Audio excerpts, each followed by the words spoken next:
السلام عليكم ورحمة الله وبركاته أحبتي في الله، متابعين قناة تفسير الأحلام مع رانيا.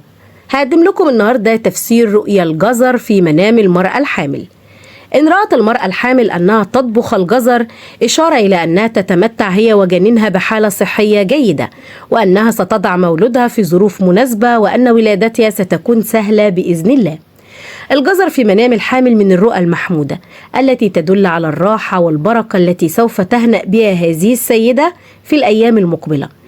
إذا شاهدت نفسها تحصد الجزر وكانت معجبة بهذه الأرض، إشارة إلى الخير والبركة وسعة في الرزق. الجزر في منام الحامل من الرؤى الدالة على تحسن الحل الأفضل، وستنعم بسعادة وراحة بسبب هذا الجنين، وقد يكون مولودا ذكرا، والله تعالى أعلى وأعلم.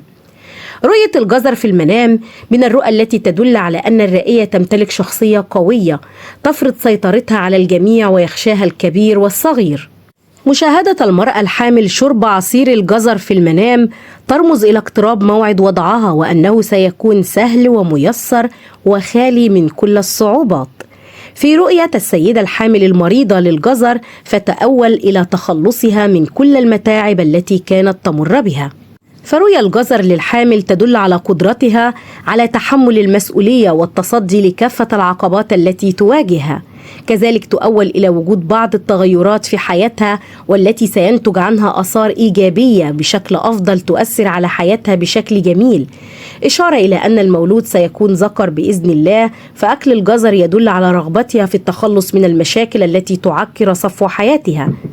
وإذا شاهدت المرأة الحامل مربى الجزر فهي تلك تشير إلى الصحة الجيدة لها وللجنين، كما ترمز في منام الرائية إلى قدوم الخير والرزق الواسع والمال الوفير. وإلى هنا تنتهي حلقاتنا، ونلقاكم في تفسير جديد. فلا تنسوا دعمنا دائما بالإعجاب بالفيديو والاشتراك في القناة وتفعيل الجرس ليصلكم دائما كل ما هو جديد لنا. إلى اللقاء، والسلام عليكم ورحمة الله وبركاته.